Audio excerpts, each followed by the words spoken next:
Slasher films are fun. Horror is such a broad genre. It brings our fears to the forefront, and unsurprisingly, we have a lot of fears. Fear of what may be in the dark, or the unexplainable boundaries of our cosmos. It can be an outlet to parody society, face a mirror into our soul. And sometimes it's just, hey, there's a crazy guy with a knife, and he kills people for fun. That's slasher films, and they're the best. Sorry, A24, I don't care if you make Midsommar look pretty and have symbolism and meaning. I only care when the funny man stabs people. Freddy, Jason, Michael Myers, and a bunch of others I don't care about. Is the shark from Jaws a slasher villain? Oh god. Slasher villains are simple. Kill every other character for no reason, just be a little stinker, and hey, have fun with it. What the hell?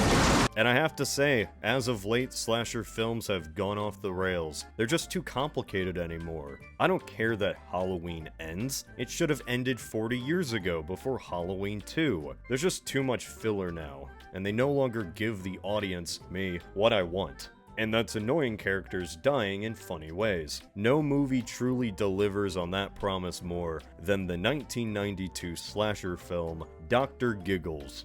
I'm not really seeing patients yet. But I guess I can make an exception.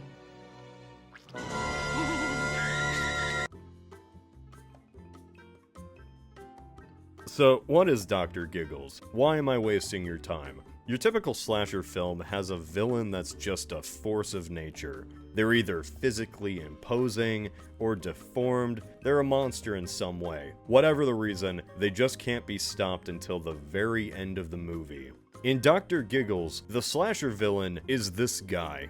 Relax and breathe normally. There he is. It's Dr. Giggles. So what's the deal with Dr. Giggles? Well, you see, he's not actually a doctor at all. He's a crazy man. And then the entire movie is just him going around dressed as a doctor, killing people with medical tools. And the entire time he's doing this, the only thing he ever says is the most generic catchphrases and cliches that doctors use. If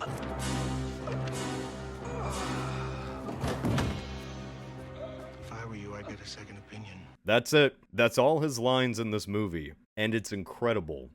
How about a free examination?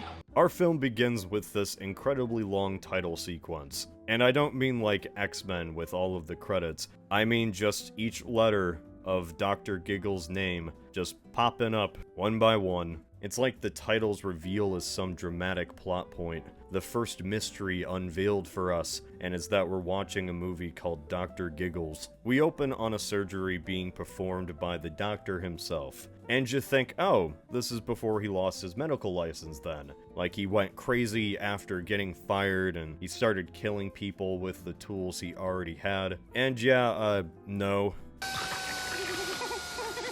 Because it turns out this is a psych ward, and Dr. Giggles is in the middle of escaping. He should have kept his hands to himself. How did this physically unimposing man gain access to weapons and overpower the guards? I don't know. Check out time.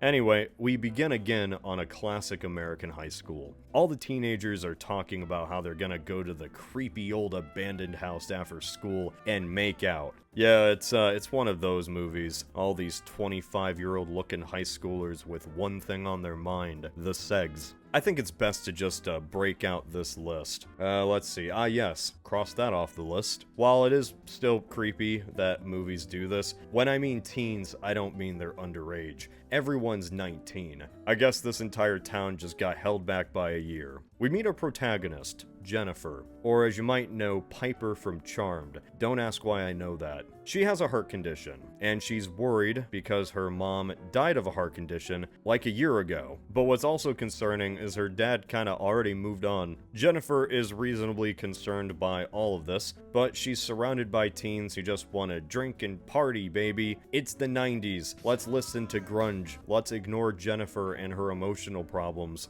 That nerd. All of her friends are pretty terrible people, I'm getting that out of the way right now. And they all decide to go to the spooky house together. This house is famous across the town. It's the house of the old doctor who went crazy after his wife died. of a heart condition. Man, all the women in this area need to check their blood pressure. In his madness, he just kidnaps people, and he kills them with his son.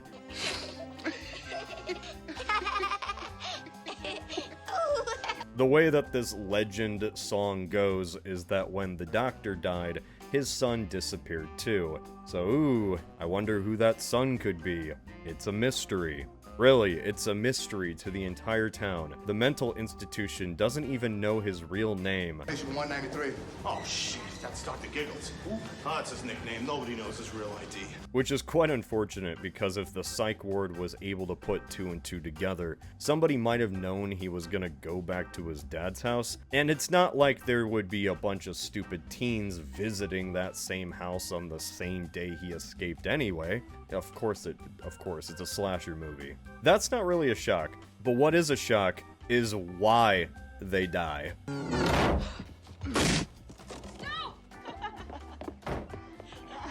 These two just get locked by their friends in the abandoned house. Like a single tiny room with no escape routes for the fun of it, and these two doofuses don't even think about if their friends will ever get out again, nor do they ever think about their actions once. These two handy chuckle nuts are just like, hee hee, we locked the black couple up. Holy shit, was this a hate crime? I get the point of a slasher movie is for the slasher to kill people. There's typically more than just that. Like, maybe our main characters have agency in trying to defeat the bad guy, or at least realize what's going on. Like, as an example, in Nightmare on Elm Street, the idea that Freddy was killing people through their dreams was well understood by the main girl Nancy. Even if it's not that, in other movies the characters, you know, interact with the bad guy, but not in Dr. Giggles. It's almost like there's 2 different movies going on at the same time. One movie's about a girl with a heart condition who's kind of just living life, and then the second movie is her friends just dying to a doctor man without her knowledge, or her ever reacting to their deaths. That's kind of just the charm of Dr. Giggles. This man is not known by anybody he's killing. Probably just needs a band-aid. Imagine if you were in their shoes. You're going about your day, and then suddenly this doctor appears behind you and says a medically related catchphrase before stabbing you with a needle. The whole movie follows that pattern, and it's great. These are comically horrible people, especially this guy. I'm coming.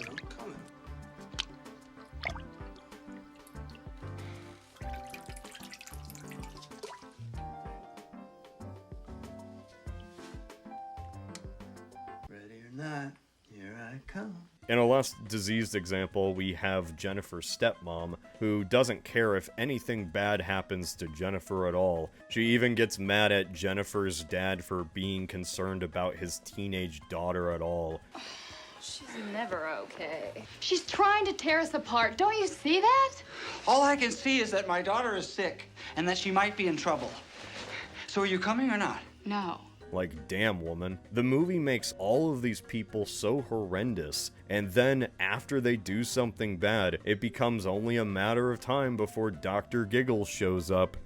I hope you have protection. It's not even like you're supposed to feel scared or concerned about their well-being.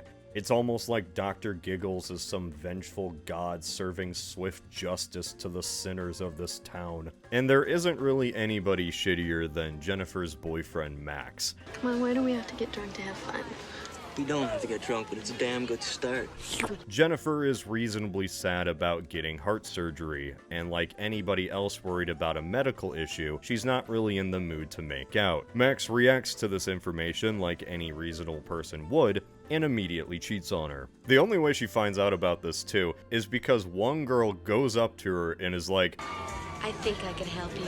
and so she follows her back and sees her boyfriend making out with some chick, and Jennifer is understandably crushed by this and runs out. But then, the girl is just so smug about it. Like, why? Is she trying to hurt Jennifer and is happy that she's sad? Isn't this something good? Because otherwise Jennifer never would have known her boyfriend was a two-timing scoundrel. What is your angle here, woman?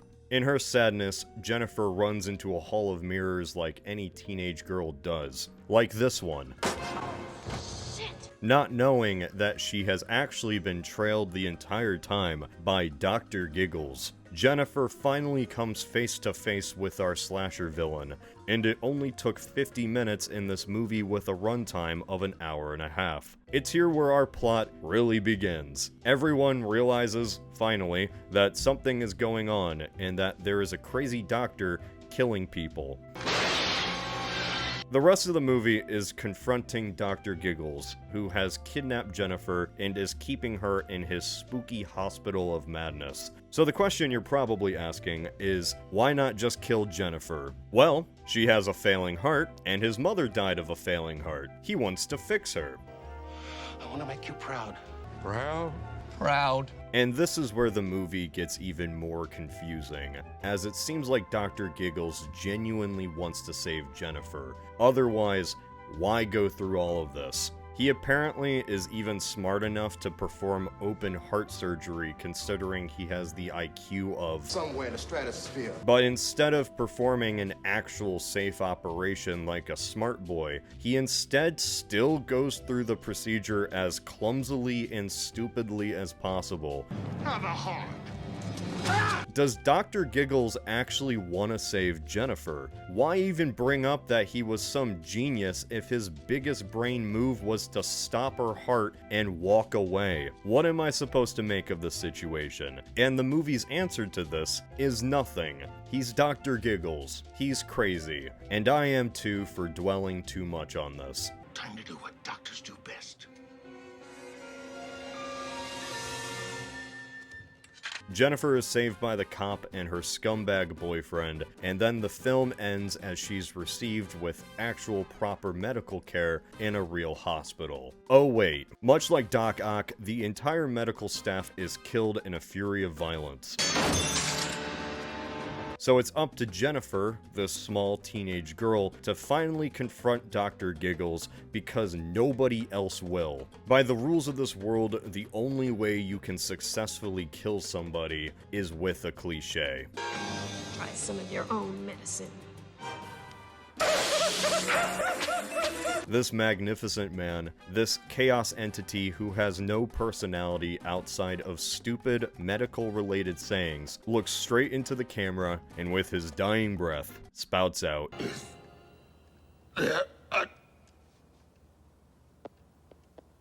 Doctor in the house. This is art, Mr. White. Dr. Giggles really just picked one gimmick and wrote it out until the very end. Greatest slasher villain of all time. Terminal. And that's it. Jennifer survives. The only monster she has to worry about anymore is infidelity. That guy is absolutely gonna cheat on her again. Happy Halloween!